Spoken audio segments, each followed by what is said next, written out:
श्रोता बंधु को नमस्कार। बंधु काली आम आलोचना करथिले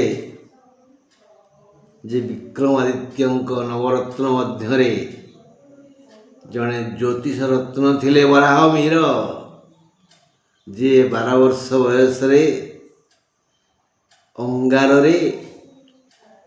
गुहाल कांथरे घोड़ा गुहाल कांथरे विक्रमादित्य जन्म समय शब्द शुणी गणना करथिले ये शिशु सर्वगुण संपन्न और दीर्घायु हेब। राज ज्योतिष गणना करथिले ये शिशुर आयु मात्र 12 वर्ष।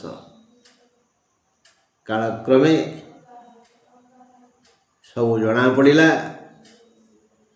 महू फेणारू बुंदे बुंदे महू पड़ुथिबा एवं ताहा परित्यक्त शिशु विक्रमादित्य जीभरे पड़ुथला ताकू से चाटी चाटी बंची थिले 36 घंटा पर्यंत।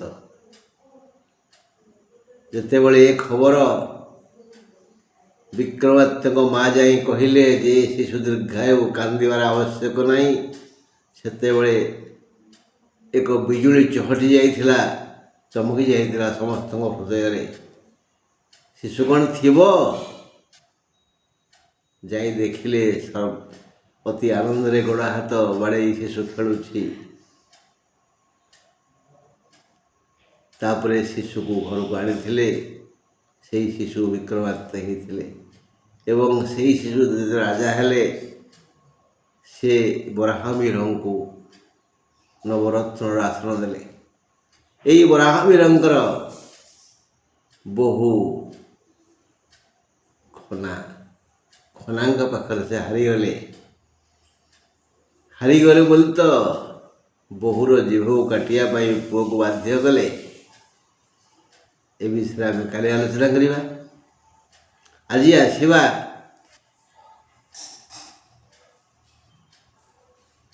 सप्त दैनिक राशिफल विभाग को। साथीगण समस्ते अनुभव करथिबे यदि खरारू घर भीतर को पशि आसवे ताहले किसी दुष्यबनी। आलोकरे थिले अंधार को पशि आइले दुष्यबनी। से भली सुखरे थाई हठात दुख माड़ी आइले किसी दुष्यबनी, बुद्धि काम दबनी, मुंड गोलमाल हो। से भली एक समय आसी पहुँचब मेष राशि बोले डिसेम्बर 17 तारीख बुधवार। डिसेम्बर 17 तारीख बुधवार मेष राशि से अवस्था हम 10:30 पर्यंत तांको सब लाभ हम सब सुख हेब। 10:30 पर कर्म क्षेत्र बा गृहरे बा बाहरे जेउठी थिले भी तांको क्रमशः रोग आक्रमण करिवो।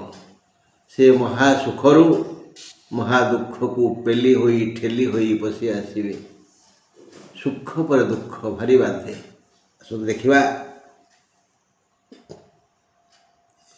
खरारू छाई को माने घर भीतर पशि आसिले किसी दिशेनी। सुख पर दुख आसिले भारी बाधे। मेष राशि आज बोले बुधवार 17 तारीख सकाल 10:25 जाए आर्थिक लाभ। एणु वाणिज्य व्यवसाय वृत्ति सेवा चाकरी प्रवृत्ति विभिन्न उपाय जो माने परिवार प्रतिपोषण करुले 10:25 जाए सेमानंकर बढ़िया लाभ हेब। सब प्रकार सुख मिल। क्रमशः माटी पाद तल माटी खसी खसी जीव माने 10:25 पर ठारू आग देह असुस्थ हेब। परे परे मुंड बिंधिब, अंटा दरज हेब, छाती थरिब, बाध्य होई विश्राम नेबे। संध्या 5:10 जाए अश्विन नक्षत्र हानि 5:10 द्विजा ନକ୍ଷତ୍ରର ଅଶୁଭ ସମୟ ଆରମ୍ଭ ହେବ। ବଡ଼ ଦୁଃଖ ଦେଇ ଆଜିର ଦିନ ଯିବ। ସୁଖରେ ଆରମ୍ଭ ହେବ, ଦୁଃଖରେ ଯିବ। ମେଷ ରାଶିର କଥା। ବୃଷ ରାଶି କଥା। ସୂର୍ଯ୍ୟୋଦୟ ପରେ କ୍ରମଶଃ ଆଲୋକ ବଢ଼ିଲା ଭଳି ବୃଷ ରାଶି ପାଇଁ ସୁଖ କୁସୁମ ମିଳିବ। ସୂର୍ଯ୍ୟ ଉଦୟ ପୂର୍ବରୁ ଅନ୍ଧାର ଥିଲା। ସୂର୍ଯ୍ୟ ଯେତେ ଉପରକୁ ଉଠୁଥିବେ ଆଲୋକ ସେତେ ବିସ୍ତୃତ ହେଉଥିବ। ସବୁଆଡ଼େ ପରିଷ୍କାର ପରିଚ୍ଛନ୍ନ ଦିଶିବ। ଦୁଃଖରୁ ସୁଖ ବାଧିବନି। ଘର ଭିତରୁ ବାହାରକୁ ଗଲେ ବାଧିବନି। ଘରେ ଅନ୍ଧାର ଥିବ, ଆମେ ବାହାରକୁ ଆଲୁଅକୁ ଯିବା। ବୃଷର ସେଇଆ, ଦୁଃଖରୁ ସୁଖ ବୋଇଲେ ସୂର୍ଯ୍ୟୋଦୟ ପରେ ପରେ କ୍ରମଶଃ ଆଲୋକମାଳା ବଢ଼ିଲା ଭଳି ବୃଷ ରାଶି ପାଇଁ ସୁଖ କୁସୁମ ଆଜି ମିଳିଯିବ। ଦିନ 10:30 ଯାଏ ନାନାବିଧ ଲାଭ ହେବ।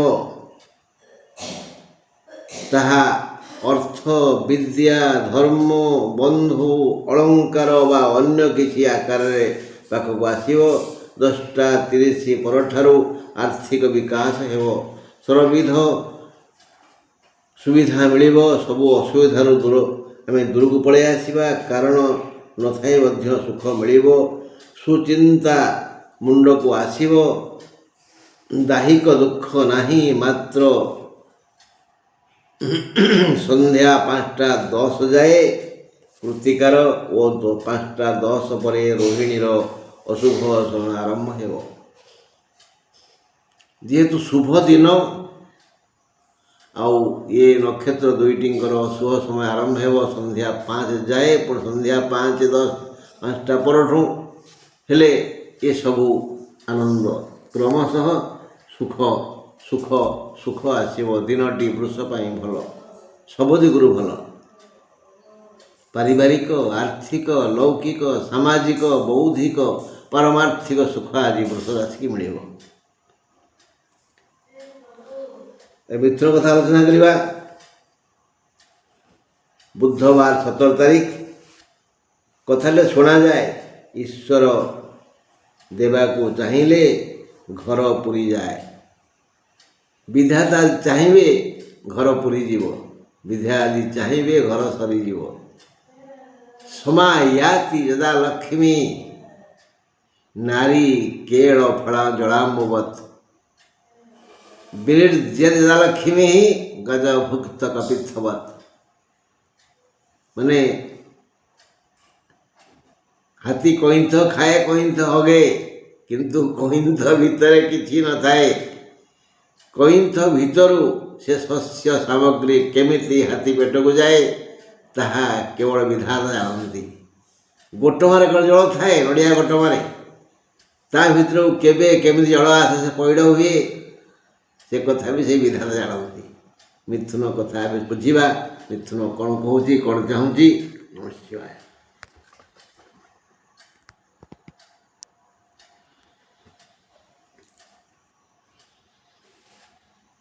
କଥାରେ ଶୁଣାଯାଏ, ଈଶ୍ୱର ଦେବାକୁ ଚାହିଁଲେ ଘର ପୁରିଯାଏ।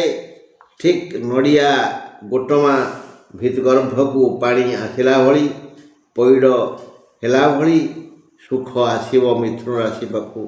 ଆଜି ଆଗ ମନ ଲାଖି ସମସ୍ତ ଲୌକିକ ଓ ପାରିବାରିକ ସୁଖ ମିଳିବ।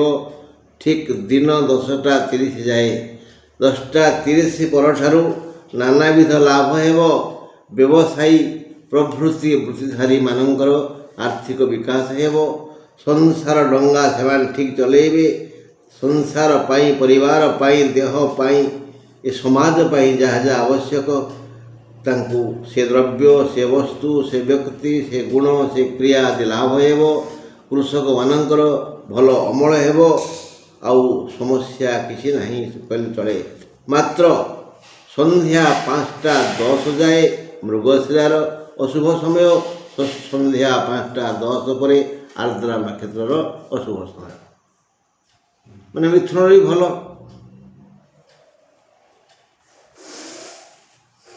ଯେତେବେଳେ ଶ୍ରମିକ, କୃଷକ ବା କୌଣସି କର୍ମଚାରୀ ଘାଣ୍ଟି ଚକଟି ହୋଇ ଘରୁ ବାହାରକୁ ଆସିବ, ତା ଦେହରୁ ଝାଳ ବହୁଥିବ, କ୍ଳାନ୍ତ ଲାଗୁଥିବ, ଦେହ ଧୂଳି ଦୂଷରିତ ହେଇଥିବ, ସେ ଘରକୁ ପଶି ଆସିଲା। ତା ପାଇଁ ଟିକେ ଥଣ୍ଡା ପାଣି ମିଳିଗଲା, ତାକୁ ଟିକେ ବିଞ୍ଚଣା ପବନ ମିଳିଗଲା, ଆଜିକାଲି ଫ୍ୟାନ୍ ପବନ, ସେ ଯେମିତି ଶାନ୍ତି ପାଏ। ସେଇଭଳି ଶାନ୍ତି ପାଇବ କିଏ? ନା କର୍କଟ ରାଶି। ଝାଳ ଲଟପଟ ଧୂଳି ଧୂସରିତ ଶ୍ରମିକ ଘରକୁ ଆସି ଥଣ୍ଡା ପାଣି ପିଇ ବିଶ୍ରାମ କଲା ପରି କର୍କଟ ରାଶିର ଲୋକେ 10ଟା 30 ଯାଏ ଦୁଃଖ ପାଇବେ। ଝାଳ ଲଟପଟ ଧୂଳି ଧୂସରିତ ହେବେ। 10ଟା 30 ଯାଏ କଷ୍ଟ, 10ଟା 30 ପରେ ସୁଖ ପାଇବେ। ଥଣ୍ଡା ପାଣି ପିଇବେ, ବିଞ୍ଚଣା ପବନ ପାଇବେ, ଫ୍ୟାନ୍ ତଳେ ବସିବେ। ପୂର୍ବ ଦିନର ରୋଗ ପୁରା ଭଲ ହୋଇନଥିବ, ଏଣୁ ଆଗ ଦୁଃଖ ପରେ ସୁଖ। ଏହି 10ଟା ମଧ୍ୟରେ ମନସ୍ତାପ, ପାରିବାରିକ ସମସ୍ୟା ମାଡ଼ି ଆସିବ, କଳହ ବି ହେବ।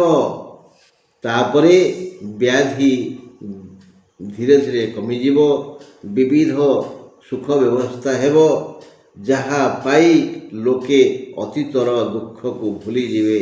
ହେଲେ ସନ୍ଧ୍ୟା 5ଟା 10 ଯାଏ ପୁନର୍ବସୁ ନକ୍ଷତ୍ରର ଦୁଃଖ, 5ଟା 10 ପରେ ପୁଷ୍ୟା ନକ୍ଷତ୍ରକୁ ଅଶୁଭ ସମୟ ଆସିବ। କଥାଟା କର୍କଟ ରାଶିର ଆଜି ସାବଧାନ, ଘାତ ବାର, ବୁଧବାର କର୍କଟ ରାଶିର ଘାତ ବାର, ଆଘାତ ଦଣ୍ଡ ଦୁଃଖ ମିଳିପାରେ। 10ଟା 30 ପର୍ଯ୍ୟନ୍ତ ପୂର୍ବ ଦିନର ରୋଗ ଟିକେ ପୀଡ଼ା ଦେବ। 10ଟା ବେଳକୁ ଉପଶମ ଆରମ୍ଭ ହେଇଯିବ, 10ଟା 30 ସୁଦ୍ଧା ସବୁ କମିଯିବ। ତାପରେ ଜଣେ ବ୍ୟକ୍ତି ପାଇଁ ଯେଉଁ ଯେଉଁ ସୁଖ ଦରକାର ତାହା ନିଶ୍ଚୟ ମିଳିବ। କିନ୍ତୁ ମନେ ରଖିବେ, ଆଜି 5ଟା 30 ପରେ ପୁଷ୍ୟାର ଅଶୁଭ ସମୟ, 5ଟା 30 ଯାଏ ପୁନର୍ବସୁର ଅଶୁଭ ସମୟ। ଆଜି କର୍କଟ ରାଶିର ଘାତ ବାର। ସିଂହ କଥା ଆଲୋଚନା କରିବା। ଏବେ ଶୀତ ଦିନ, ଆମ ମା ମାଉସୀ ମାନେ ବଢ଼ି ପକାଇଛନ୍ତି। ଯଦି ମାଙ୍କଡ଼ ଆସି ସେ ବଢ଼ି କୁଲାକୁ, ବଢ଼ି ପାଚିଆକୁ ନେଇ ପଳାଏ, କେତେ ବାଧିବ କହିଲେ? ମାନେ ଆଗେ ସୁଖ, ମୋ ବଢ଼ି ଶୁଖିଗଲେ ମୁଁ ବଢ଼ି ଚୂରା କରିବି, ସନ୍ତୁଳା କରିବି ଆରାମରେ, ଅସମୟରେ ଏ ବଢ଼ି ମୋତେ ସାହାଯ୍ୟ କରିବ। ପ୍ରଥମେ ସୁଖ, ମାଙ୍କଡ଼ ନେଇଗଲା, ମୁଣ୍ଡ ଗୋଳମାଳ ହେଇଯିବ, ସବୁ ସୁଖ ସରିଗଲା, କ୍ଷୀରି ହାଣ୍ଡି ଫାଟିଗଲା। ସେଇଭଳି ଆଗେ ସୁଖ, ତାପରେ ଦୁଃଖ। ଅତି ଖୁସିରେ ଖରାରେ ଶୁଖାଇଥିବା ବଢ଼ି ଚାଙ୍ଗୁଡ଼ିକୁ ମାଙ୍କଡ଼ ନେଇଗଲା ପରି ସିଂହ ରାଶି ପାଇଁ ଆଗ ସୁଖ ଓ ଆନନ୍ଦ, ପରେ ପରେ ଦୁଃଖ ମାଡ଼ି ଆସିବ। ଦିନ 10ଟା 30 ଯାଏ ଧନାଗମ ହେବ, ଏଣୁ ମନ ଖୁସି, ଫଳରେ ସ୍ୱାସ୍ଥ୍ୟରେ ଉନ୍ନତି ହେବ, ସବୁ ଠିକ୍ ଠାକ୍ ଚାଲିବ। ଠିକ୍ 10ଟା 30 ପରେ ପରେ ଦେହ ହାତ ଘୋଳେଇ ହେବ, ମୁଣ୍ଡ ବିନ୍ଧିବ, ଅଣ୍ଟା ଦରଜ ହେବ, ଛାତି ଥରିବ, ଦେହ ଖରାପ ହେବ, ବିଭିନ୍ନ ଶାରୀରିକ ଯନ୍ତ୍ରଣା ବଢ଼ିଯିବ। ସନ୍ଧ୍ୟା 5ଟା 10 ଯାଏ ମଘା ନକ୍ଷତ୍ର, ସନ୍ଧ୍ୟା 5ଟା 10 ପରେ ପୂର୍ବ ଫାଲ୍ଗୁନ ନକ୍ଷତ୍ରର ଦୁଃଖ ସମୟ ଆସିବ। ଦିନ 10ଟା 30 ଯାଏ ସିଂହ ରାଶି ପାଇଁ ଭଲ, ସବୁ ଦିଗରୁ ଭଲ। ଦିନ 10ଟା 30 ପରେ କ୍ରମଶଃ ଦେହ ଖରାପ ହେବ।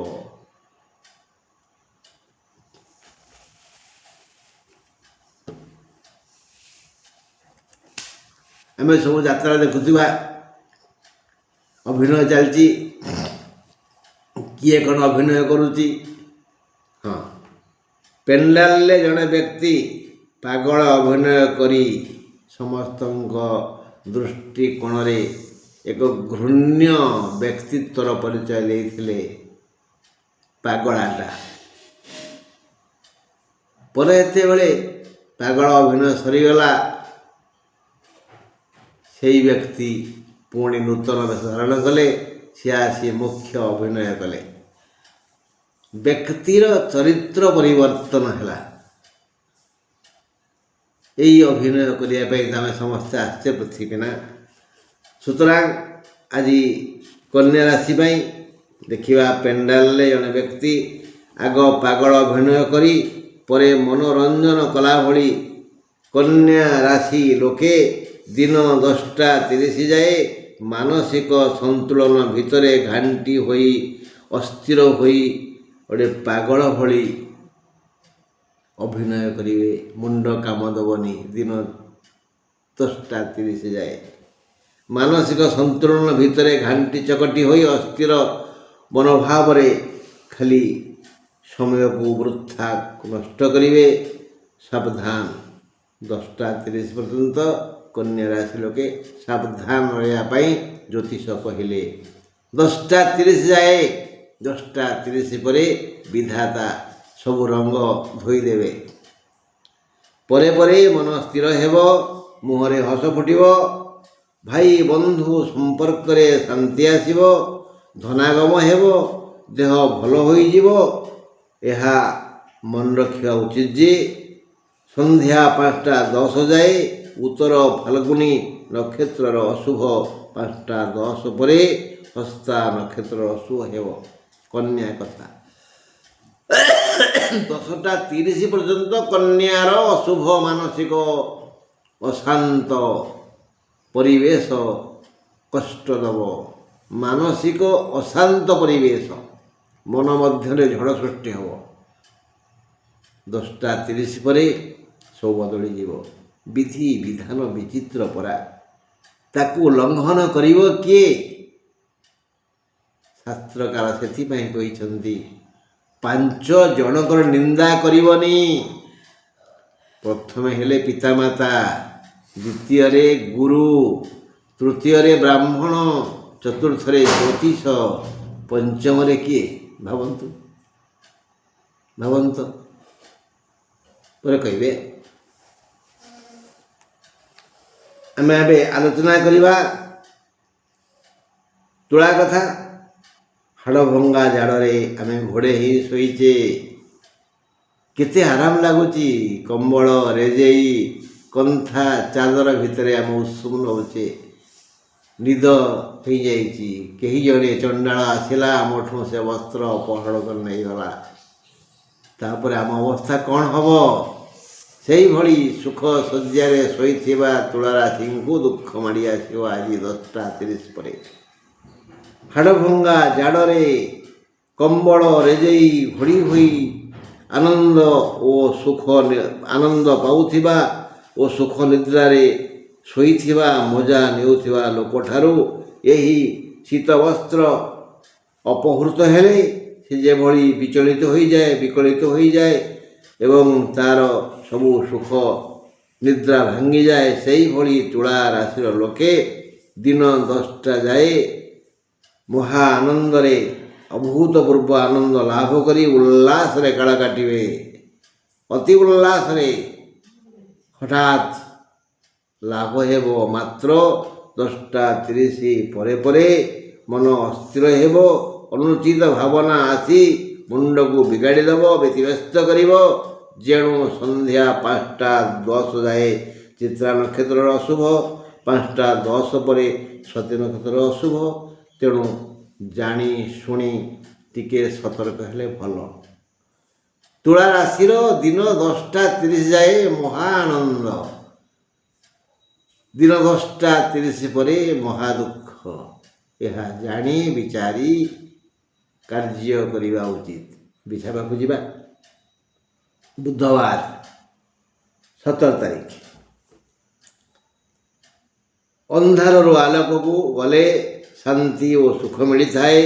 ବିଛା ରାଶିର ଲୋକେ ଆଜି 10ଟା 30 ଯାଏ ସମସ୍ୟା ଘେରରେ ଘାଣ୍ଟି ହେବେ, ଅନ୍ଧାର ଭିତରେ ରହିବେ।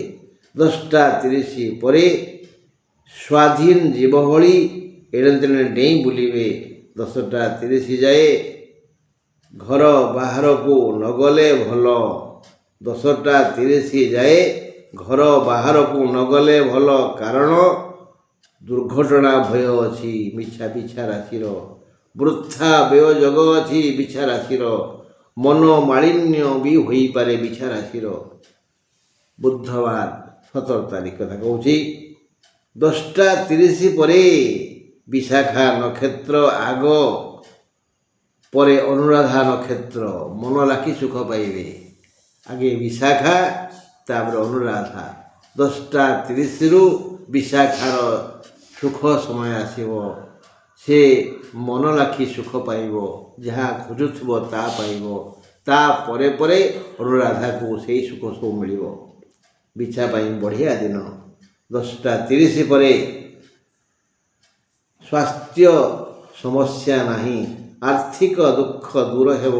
ତଥାପି ମନେ ରଖିବ ଯେ ସନ୍ଧ୍ୟା 5ଟା 10 ଯାଏ ବିଶାଖା ନକ୍ଷତ୍ରର ଓ 5ଟା 10 ପରେ ଅନୁରାଧା ନକ୍ଷତ୍ରର ଅଶୁଭ ସମୟ ଆସିବ। ସାବଧାନ। ଆସିବା ଧନୁ ପାଖକୁ। ସ୍ୱାଦିଷ୍ଟ କ୍ଷୀରି ଖାଇସାରିଲା ପରେ ଆମେ ଖାଇସାରି କ'ଣ ଖାଉ? କ୍ଷୀରି ଖାଉ, ଭୋଜିରେ ମିଠା ଖାଉ। ତାପରେ କ'ଣ ଯେଉଁ ବ୍ୟଞ୍ଜନ ଥାଏ, ଖଟା ଥାଏ, ଅନ୍ନ ଥାଏ, ପାଟିକି ରୁଚେ ନା। ସେଇଭଳି ଆଗେ ମିଠା ତାପରେ ଖଟା। ଆଜି ଆସିବ ଧନୁରାଶି ପାଇଁ। ସ୍ୱାଦିଷ୍ଟ କ୍ଷୀରି ଖାଇସାରିଲା ପରେ ଅନ୍ନ ବ୍ୟଞ୍ଜନ ଯେଭଳି ନିରାନନ୍ଦ ଲାଗେ, ଧନୁ ରାଶି ପାଇଁ ଆଜି ସକାଳ 10ଟା 30 ଯାଏ ଆୟ ରୋଜଗାର ବଢ଼ିଆ ହେବ।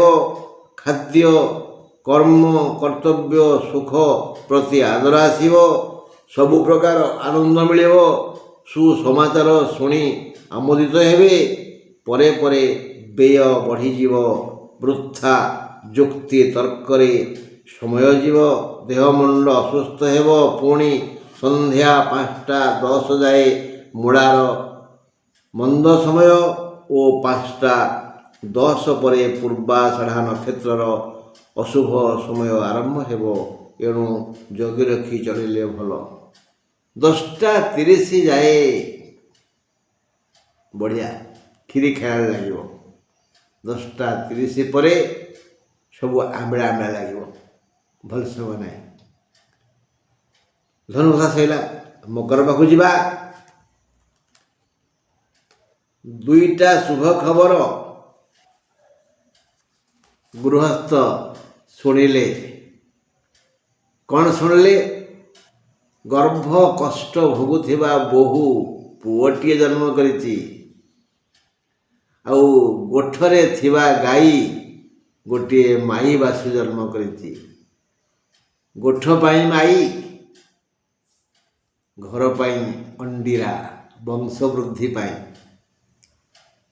ଏ ଲୌକିକ ଯୁକ୍ତି ଅଛି। ତେଣୁ 2ଟା ସୁଖ ଆଜି ମିଳିବ। କାହାକୁ? ଗୃହସ୍ଥଙ୍କୁ। ମାନେ ମକର ରାଶି ଆଜି 2 ପ୍ରକାର ସୁଖ ଲାଭ କରିବେ। ଶୁଣିବେ, ବୁଝିବେ, ଜାଣିବେ।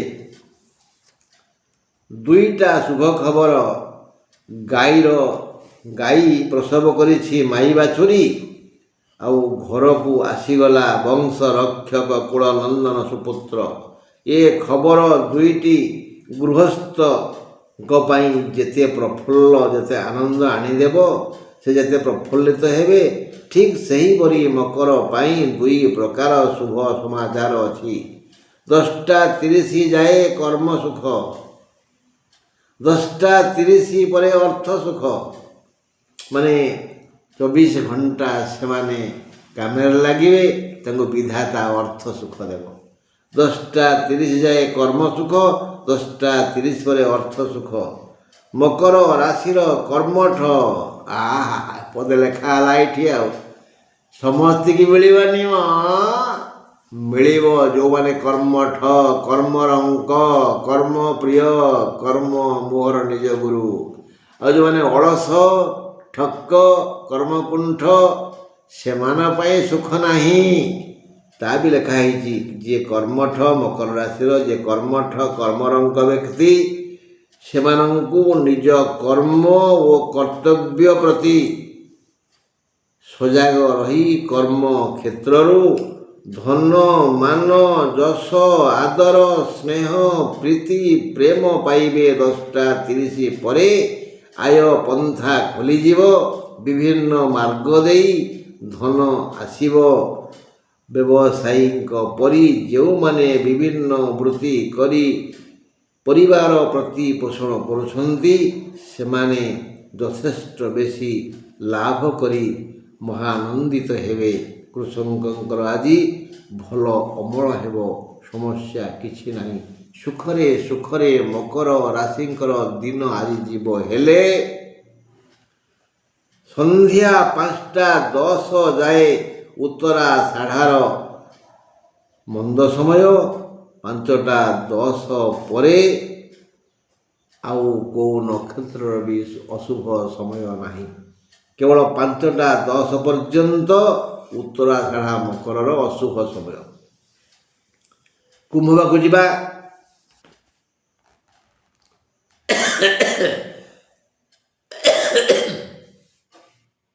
ଦୁଇ ପ୍ରକାର ଲୋକ, ଗୋଟେ ଖଳ ଗୋଟେ ସରଳ। ଯଦି ଖଳ ଲୋକ କବଳରେ ପଡ଼ିଯିବା ନିଶ୍ଚିତ ଭାବରେ ବିପଦରେ ପଡ଼ିବା।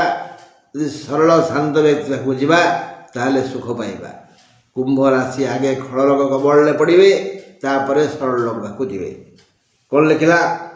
ଜଣେ ଖଳ କବଳରୁ ଖସି ଜଣେ ସରଳ ଲୋକ ସହ ମିଶିବାର ଆନନ୍ଦ ଆଜି କୁମ୍ଭ ରାଶି ଲୋକ ପାଇବେ ଓ ବୁଝିବେ ଯେ ଏହି କୁମ୍ଭ ରାଶି ଲୋକ ପ୍ରଥମେ ବଡ଼ ଦୁଃଖରେ ରହିବେ, ତାପରେ ସୁଖରେ ରହିବେ। 10ଟା 30 ଯାଏ ସେ ଖଳ ଲୋକ କିଏ ନା ଅପମାନ। 10ଟା 30 ଯାଏ କୁମ୍ଭ ରାଶିକୁ ଅପମାନ ମିଳିବ। ଯାହା ସିଏ କରିବେ ଭାବିଚିନ୍ତି କଲେ ଭଲ। କଥାକେ ପଦେ ପଦେକେ ତାଙ୍କୁ ଅପମାନ ଜଗିଛି, ଅପମାନିତ କରିବ, ମୁଣ୍ଡ କାମ ଦେବନି। ଅପମାନ ଯୋଗ ଅଛି, ସାବଧାନତା ଅବଲମ୍ବନୀୟ। କଥା କୌଶଳ ବ୍ୟବହାର ବିଚାର ଆଦିରେ ସଂଯମତା ରକ୍ଷା କଲେ ଭଲ, ଅନ୍ୟଥା ସମ୍ମାନ ହାନି ହେବ। କୁମ୍ଭ ରାଶି ଲୋକମାନେ ନିଜକୁ ଜ୍ଞାନୀ ଭାବନ୍ତିନି। ଆଉ ମୋ ଭଳି ଜ୍ଞାନୀ ଚତୁର ଆଉ କେହି ଅଛି? ଏ ସଂସାରରେ ସମସ୍ତେ ଜଡ଼ା, ଏକୁଟିଆ ମୁଁ ଜ୍ଞାନୀ। ସେଇମାନେ ଆଜି ଅପଦସ୍ଥ ହେବେ, ଅପମାନିତ ହେବେ। ନିଜ ଗାଲରେ ନିଜ ହାତରେ ଠୋ ଠୋ ଚାପଡ଼ା ଖାଇବେ। ଯଦି 10ଟା 30 ଯାଏ ସତର୍କ ନ ହେବେ, 10ଟା 30 ପରେ ଏଇ ଖଳ ଲୋକ କବଳରୁ ଅପମାନ କବଳରୁ ମୁକ୍ତ ହେବେ, ତାପରେ ସେ ଯିବେ ସରଳ ଲୋକ ପାଖକୁ। 10ଟା 30 ଯାଏ ସଂଯମତା ରକ୍ଷା କଲେ ଭଲ। ତାପରେ 10ଟା 30 ପରେ ପରେ ଏ ଦୁଃସମୟ ଚାଲିଯିବ। କର୍ମ ଯୋଜନା କାର୍ଯ୍ୟକାରୀ ହେବ। କର୍ମ କୁଶଳତାର ପରିଚୟ ଦେଇ ନିଜ ବିଦ୍ୟା ବୁଦ୍ଧି ବିବେକ ଜ୍ଞାନ ଓ ବିଚାରଧାରା ଅବଲମ୍ବନ କରି ଭଲ ରୋଜଗାର କରିବେ, ସୁଖ ପାଇବେ, ବନ୍ଧୁ ସମାଗମ ହେବ।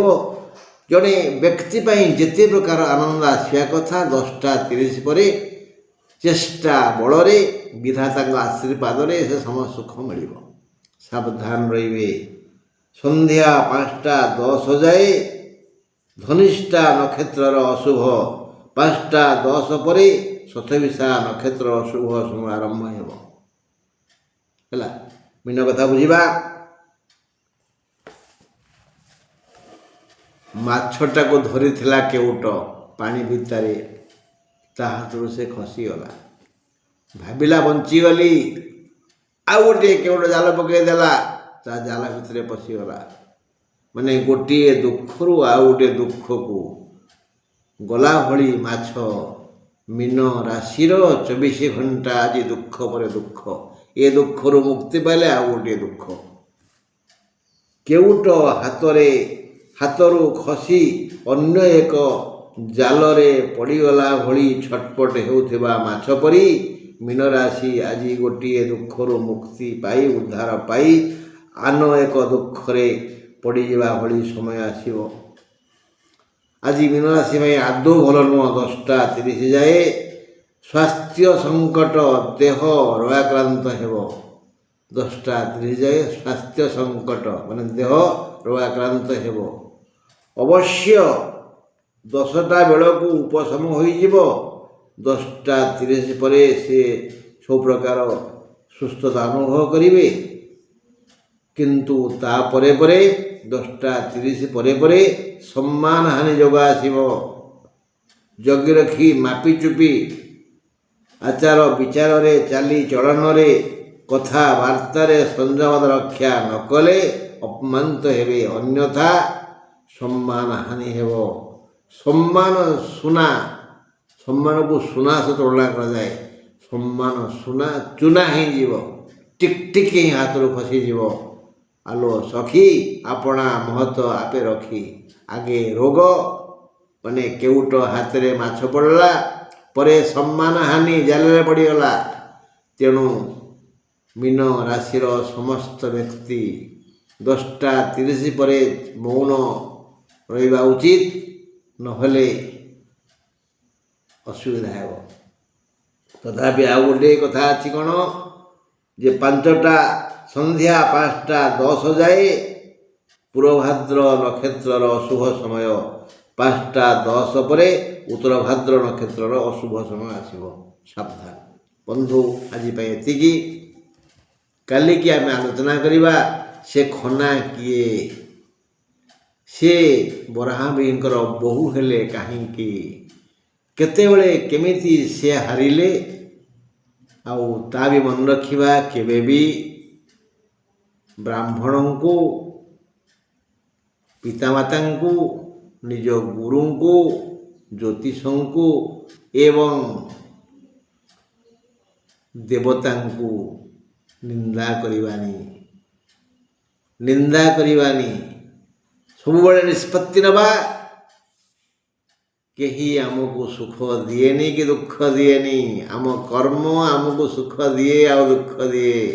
ସୁଖସ୍ୟ ଦୁଃଖସ୍ୟ ନ କୋପି ଦାତା, ପରୋ ଦଦାତି କୁବୁଦ୍ଧିରେ ସା।